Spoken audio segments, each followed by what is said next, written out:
Hello everyone, welcome back to Nepal online school. तपाईँहरूलाई Nepal online स्कुलमा फेरि पनि स्वागत छ। हामी आइडिबेस्ट लर्निङ प्लेटफर्ममा पढ्दैछौँ र यो पढ्ने क्रममा चाहिँ हामी ग्रेड 10को कम्पलसरी म्याथमेटिक्स भन्ने सब्जेक्ट पढिरहेको छौँ। र कम्पलसरी म्याथमेटिक्समा चाहिँ मैले तपाईँहरूलाई स्ट्याटिस्टिक्स भन्ने च्याप्टरको यो मेडियन एन्ड क्वार्टाइल जुन पोजिसनल भ्यालु हो, यो पोजिसनल भ्यालुहरूको रिलेटेड क्वेसनहरू सल्भ गराउँदै थिएँ। यो क्वेसनहरूमा चाहिँ हामीले सर्ट क्वेसन एन्सरहरू सकाएर लङ क्वेसन एन्सरको पनि मेडियनको पार्ट त सबै सकियो। अनि Q3 र Q1मा पनि हामीले बेसिक Q1 Q3 क्वार्टाइलको के बेसिक कुराहरू चाहिँ सकाइसक्यौँ। अब एउटा खालको क्वेसन बाँकी छ। आज हामी त्यही खालको क्वेसन सल्भ गर्नेछौँ। त्यस पछाडि यो टपिक पनि सकिन्छ है। ल सुरु गरौँ। अनि पहिले एउटा डिस्क्लेमर है, बाहिर पानी परिरहेको छ, अलिकति डिस्टर्बेन्स आउन सक्छ, माइन्ड नगरिदिनु होला है। यस्तै हो, अब पानी त परिरहन्छ नि, हामी पढिरहन्छौँ, पानी परिरहन्छ। ल क्वेसन कस्तो खालको छ भन्दाखेरि आज चाहिँ हेर्नुहोस् है एकचोटि। यहाँनिर के छ भन्दा, in the data given below भनेर भन्छ। अनि the first quartile is quartile Q1 है, Q1 इज इक्वल्स टु भनेर 25 होल 1/3 दिएको छ। Find the value of M भनेर भन्छ। अनि हामीलाई डेटा कसरी दिएको छ, हामीलाई यहाँनिर एउटा टेबल दिएको छ है, सानो सानो टेबल दिएको छ। म त टेबल बनाइदिन्छु है त।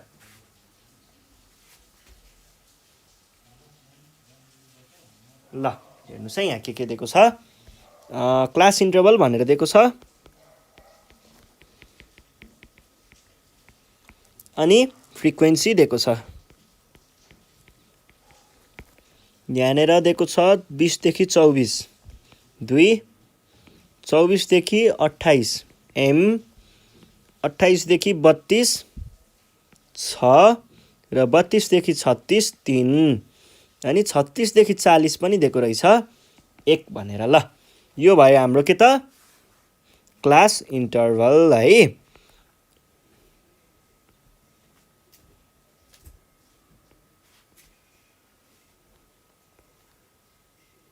यसरी हामीलाई डेटा दिएको छ।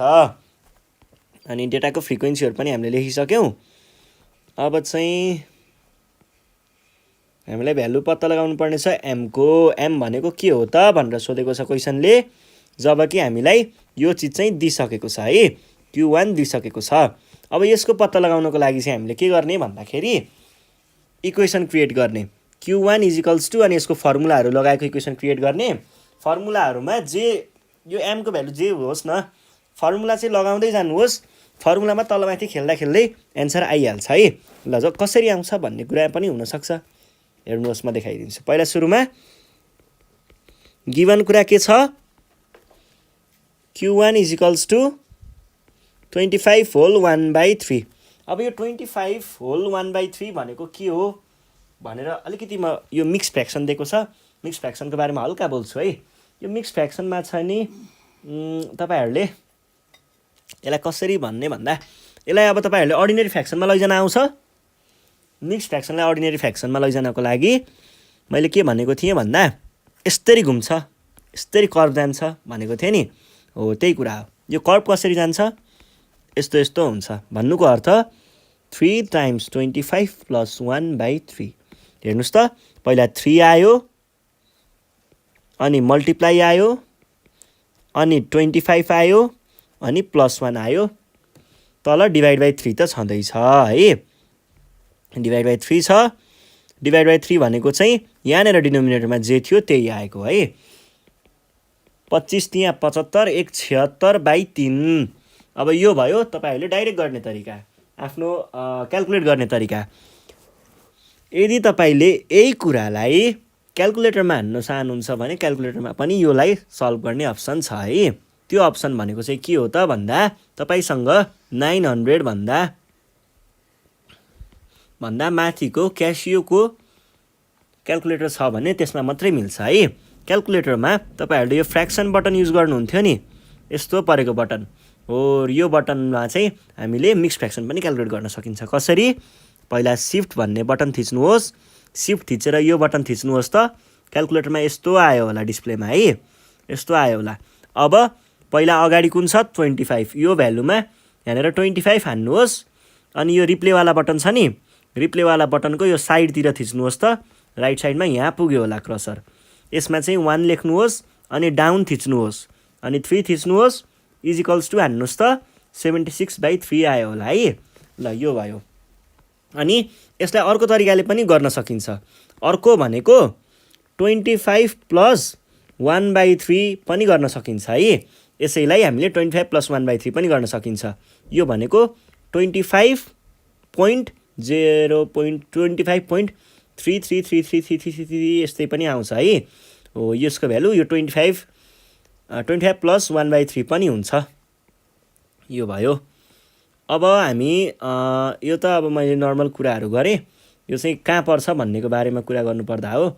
मिक्स फ्र्याक्सन दिएको छ, अब यसलाई हामीले नर्मल फर्ममा चेन्ज नगरी त यो यसको क्लास इन्टरभल कहाँ रहेछ भन्ने त थाहा हुँदैन, त्यही भएर हो है।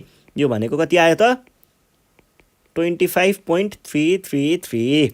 25.333 कुन क्लासमा पर्ने रहेछ? 24 र 28 को बिचमा। भने पछाडि के भन्ने? Q1 लाइज इन 24 देखि 28। यो भयो। अब हामी के गर्छौं? क्याल्कुलेसन अफ Q1 भन्ने, अनि पोजिसनल भ्यालु हो। पोजिसनल भ्यालुको टेबल कस्तो हुन्छ? तीनटा चीज मिलेर बनेको हुन्छ। के हुन्छ तीनटा चीज? एउटा हुन्छ क्युमुलेटिभ फ्रिक्वेन्सी, अर्को हुन्छ फ्रिक्वेन्सी, अनि क्लास इन्टरभल है। ल अब हामी के गर्छौं? टेबल बनाउँछौं। टेबलमा के इन्क्लुड हुनु पर्यो?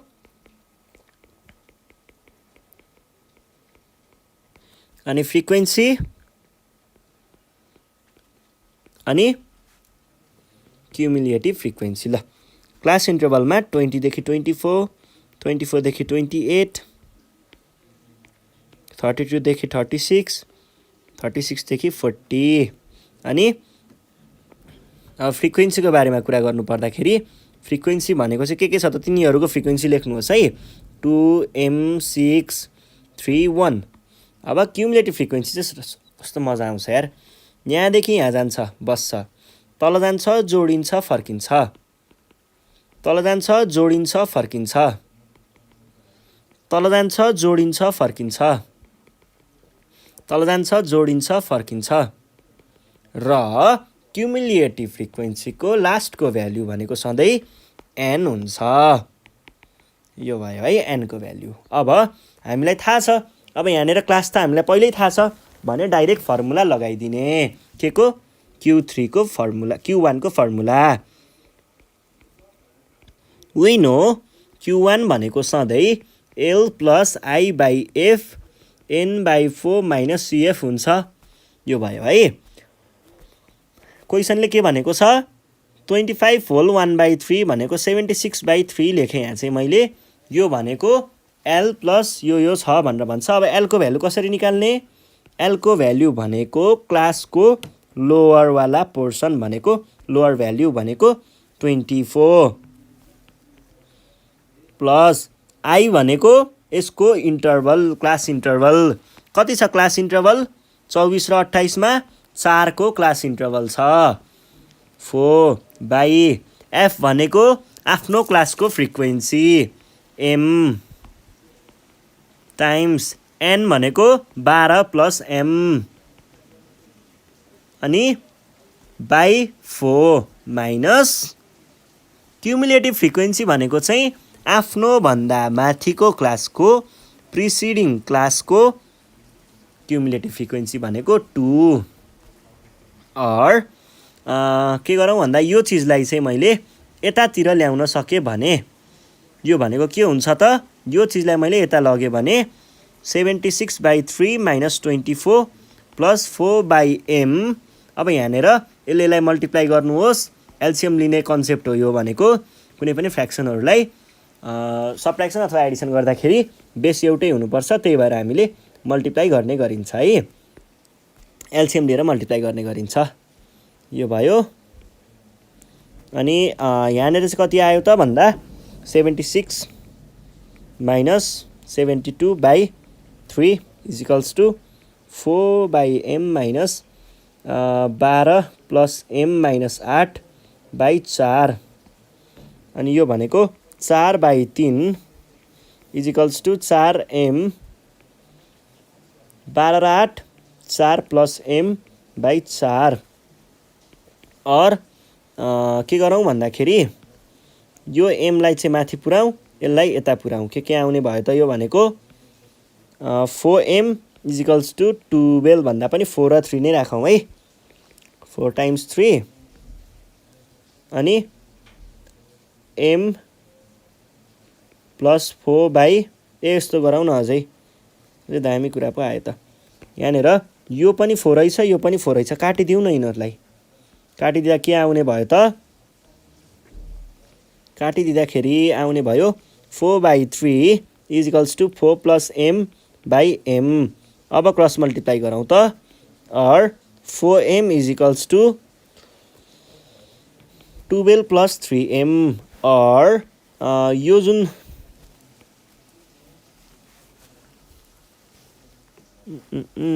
यो 3mलाई यता ल्याउनुहोस् त के हुन्छ? 4m minus 3m equals to 12 और m इजिकल्स टु 12 र यो नै हाम्रो एन्सर हो है त।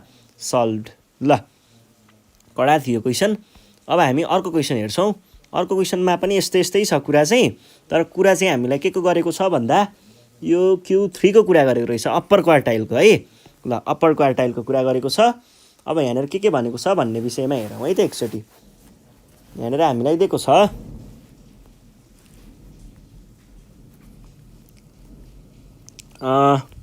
in the given data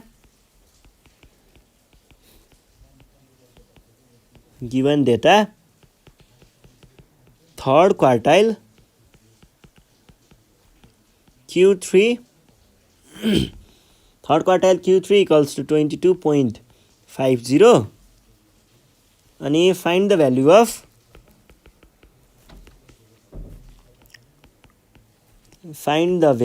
of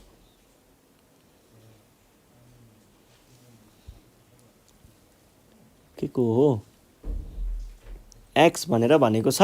अनि हामीलाई यहाँनिर डेटामा चाहिँ के दिएको छ भन्दा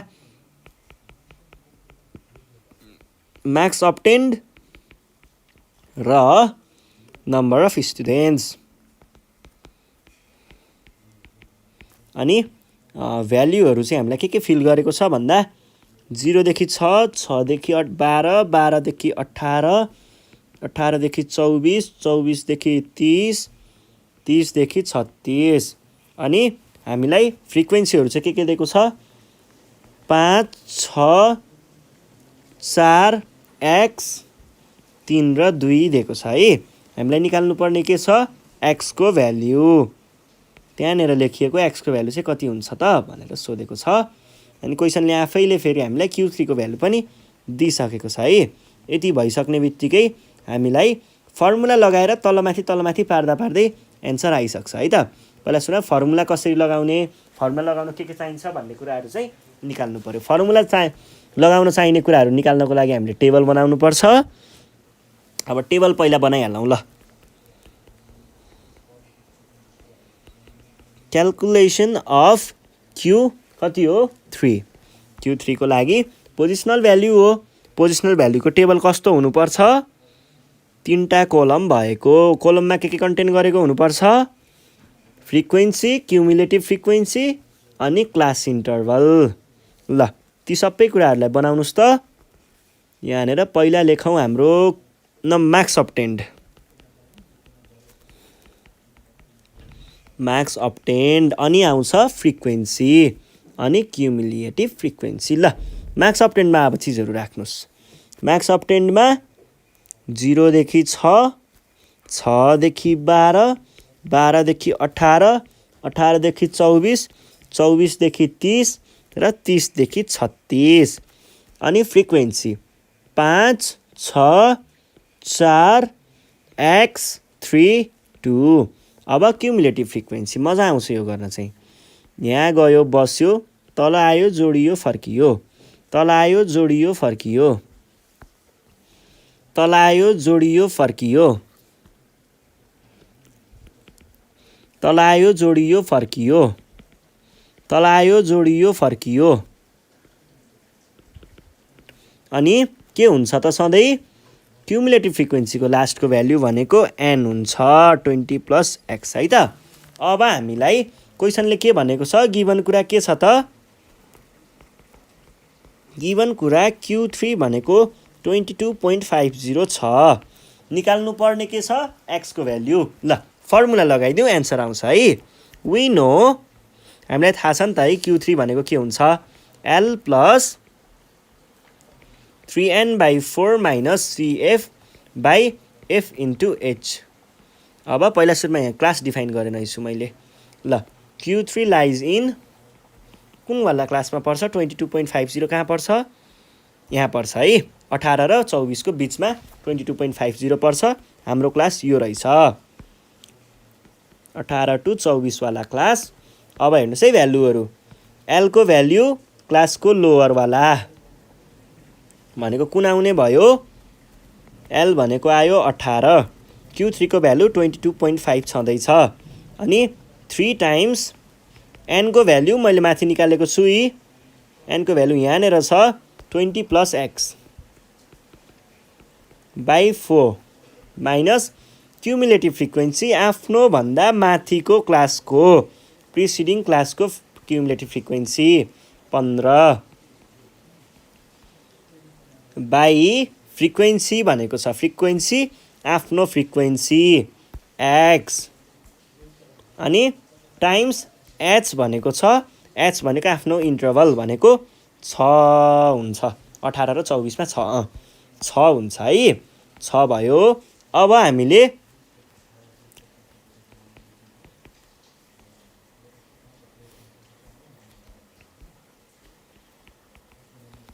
अब यो 18 लाई हजुरहरूले अगाडि ल्याइदिनुस् त के हुन्छ, 22.5 - 18 =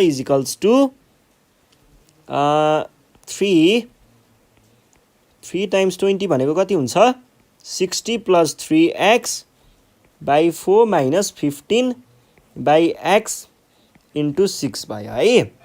अब के गरौँ भन्दा 4.5 or 4.5 = 60 + 3x, यो 4 ले यता मल्टिप्लाई गर्नुस् त के हुन्छ, 4 ले उता मल्टिप्लाई गर्दा भयो -60 by 4 whole divided by x * 6 है त, यही हो नि है, हो।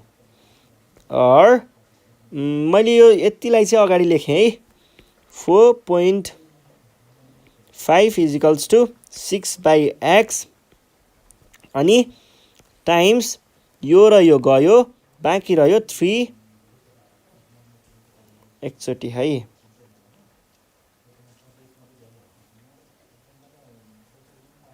3x। यो क्वेसन त कस्तो छ त, यो त बिग्रियो त कुरो त। फ्रिक्वेन्सी त्यही हो, त्यो उता गएको पनि ठिकै छ, टाइम्स 6 पनि ठिकै छ। फ्रिक्वेन्सी कति थियो, क्युमुलेटिभ फ्रिक्वेन्सी त 15 नै थियो त।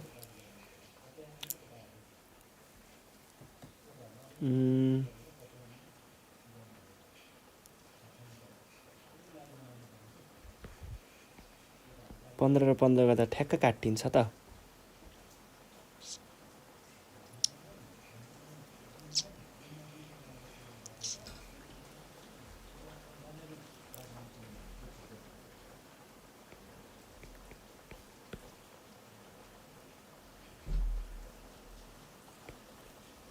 नौ बाई 18 4, यसलाई यता मल्टिप्लाई गर्नुहोस् त कति आउँछ, काटिन्थ्यो हुन त। 4.5x = 9 18 18/4 x, काटिने पो भयो त। अनि 4 जा 4 चौको 16 18x इजिकल्स टु 18x यो भनेको त 1 इक्वल्स टु 1 पो आयो त पुरा मिलेन है ल यो क्वेसनमा चाहिँ क्वेसन अलि मिलेको रहन्छ कि जस्तो लाग्यो मलाई गर्ने प्रोसेस त ठिकै छ ल ठिक छ